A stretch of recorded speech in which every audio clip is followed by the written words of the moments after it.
আসসালামু আলাইকুম রহমতুল্লাহ। প্রিয় দেশবাসী, প্রিয় ইমানদার মুসলমান ভাই ও বোনেরা, আপনাদের স্মরণ করিয়ে দেওয়ার জন্যই দু চারটি কথা বলার জন্য আমি এখানে এসেছি। আমার কথা হচ্ছে, আমরা সবাই আল্লাহর গোলাম, আল্লাহ রসুলের উম্মত। আমাদেরকে এটা ভুলে গেলে চলবে না যে দুনিয়াতে আমাদেরকে আল্লাহ খালি হাতে পাঠিয়েছেন এখানে কিছু বাজার করে নিয়ে যাওয়ার জন্য। বাজারটা কি? আমাদের ঈমানকে ঠিক রেখে আমলে সলিহা করা, অর্থাৎ নেক আমল করা। আমরা যা কিছুই করি না কেন এর হিসাব আমাদেরকে অবশ্যই দিতে হবে। আমরা যত অন্যায় করি তার শাস্তি যেরকম পেতে হবে, যত ভালো কাজ করতেছি এর পুরস্কার আল্লাহ আমাদেরকে দেবেন। দেখেন, বর্তমান অবস্থায় একজন রাষ্ট্রের প্রধান আমাদের নির্বাচন করা জরুরি হয়ে গেছে। সেই ক্ষেত্রে আমরা হয়তো বা বিবেচনা করব কার কত শিক্ষাগত যোগ্যতা আছে, কার কত পাওয়ার আছে, কাকে দিয়ে রাষ্ট্র পরিচালনা করলে সব কিছু একেবারে শান্ত হয়ে যাবে, সব কিছু নিয়ন্ত্রণে থাকবে। দেখেন, এই ক্ষেত্রে অবশ্যই আমাদেরকে কোরআনের আশ্রয় নেওয়া উচিত, রসুলের সুন্নতের আশ্রয় নেওয়া উচিত।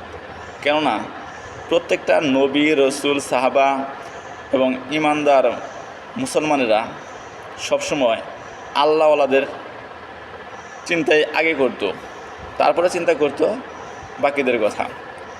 আমি এটা বলতে চাচ্ছি না যে আমরা যাকে তাকেই রাষ্ট্রের প্রধান বানিয়ে দেব। আমি শুধু এটা বলতে চাচ্ছি, রাষ্ট্রের প্রধানকে হতে হবে দেশপ্রেমিক, সৎ, দক্ষ, ন্যায় বিচারক, এবং তিনি যেন রাষ্ট্রের যে কোনো কাজে অলরাউন্ডার থাকে।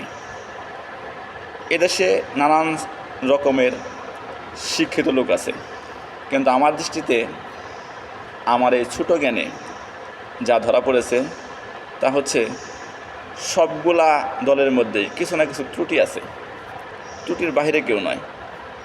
কিন্তু সবগুলা দলের মধ্যেই সব ধরনের লোক খুঁজে পাওয়া যায় না।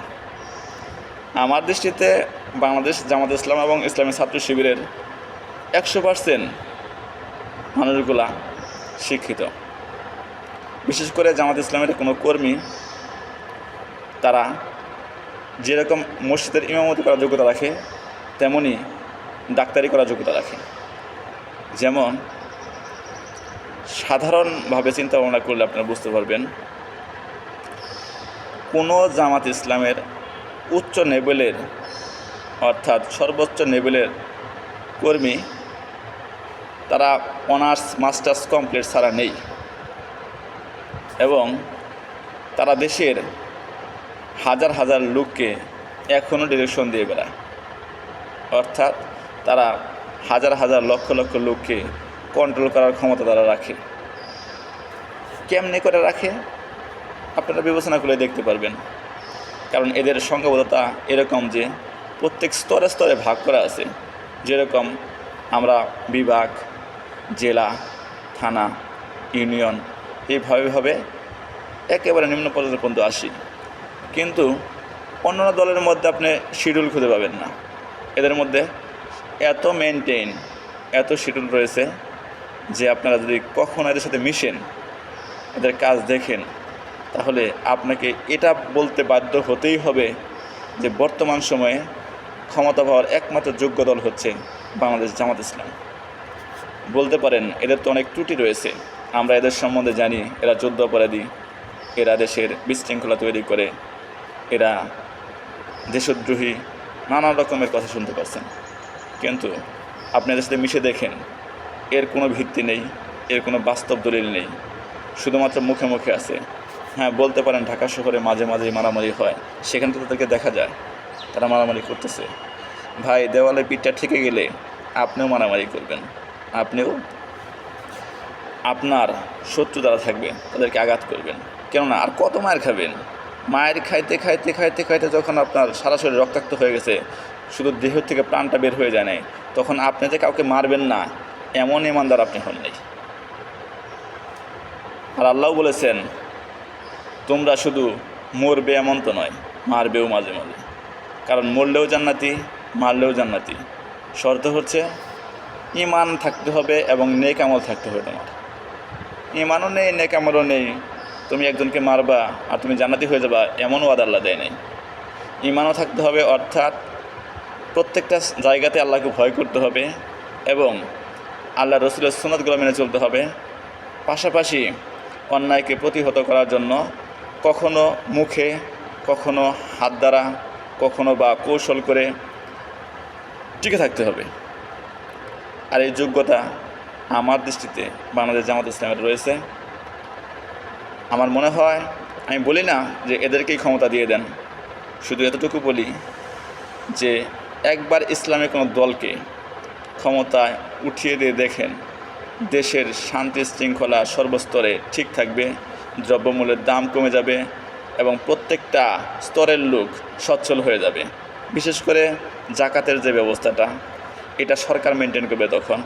আর এই সরকার মেনটেন করার কারণে এই জাকাতের টাকা দিয়ে দরিদ্র বলে কোনো লোক পাওয়া যাবে না আমাদের দেশে অথবা আমাদের পার্শ্ববর্তী দেশের।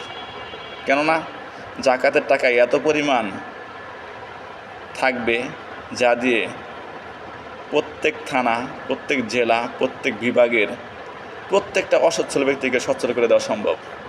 এখন বলতে পারেন, সবাই যদি সচ্ছল হয়ে যায় তাহলে ধনীদের মূল্য কি থাকবে? ভাই, 100 টাকার থেকে 2.5 টাকা জাকাত দেবেন আপনি, আপনার কাছে থাকবে 97 টাকা 50 পয়সা, আপনি কি করে গরিব হয়ে যাবেন? আর একজন 2.5 টাকা নিয়ে যদি ধনী হয়ে যায়, আপনার সমস্যা কোন জায়গায়? বিশেষ বিবেচনায় রাখার জন্য আমি এই কথাগুলো বললাম।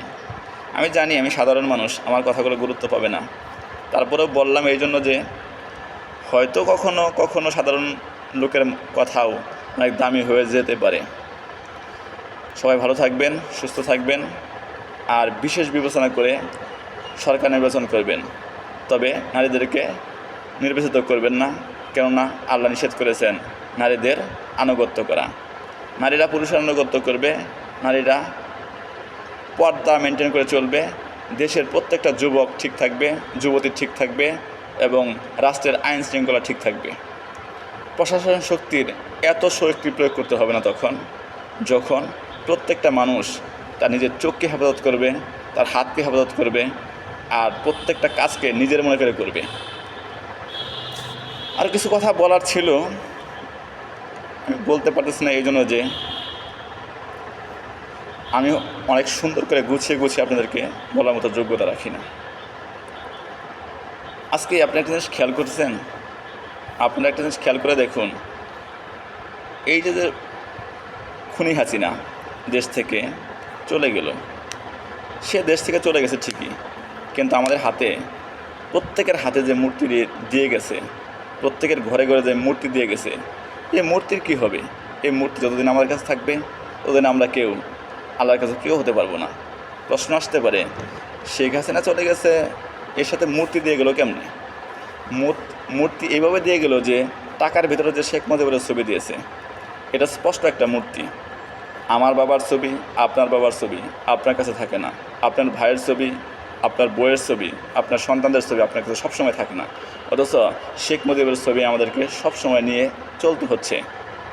টাকার ভিতর দেওয়ার কারণে আমরা কেউ ছিঁড়তেও পারতেছি না, এটাকে ভাঙতেও পারতেছি না, নষ্টও করতে পারতেছি না, অথচ এই মূর্তি নিয়ে আমাদেরকে মসজিদ, মাদ্রাসা এবং প্রত্যেকটা স্তরের, প্রত্যেকটা দলের লোকদেরকে গ্রহণ করতে হচ্ছে শেখ মুজিবের মূর্তি। আমি একটা অনুরোধ জানাবো, এদেশে যে সরকারি আসুক, যে দলের থেকে আসুক না কেন, পুরুষ সরকার আসবে এবং এদেশ থেকে শেখ মুজিবের মূর্তি টাকার ভেতর থেকে উঠিয়ে দিয়ে টাকাকে মূর্তিমুক্ত সম্পদে পরিণত করবে। আশা করি সকলেই আমার এই শেষ রিকোয়েস্টটা মানার চেষ্টা করবেন এবং সরকার প্রধান পর্যন্ত পৌঁছে দেওয়ার চেষ্টা করবেন। আসসালামু আলাইকুম রহমতুল্লাহ।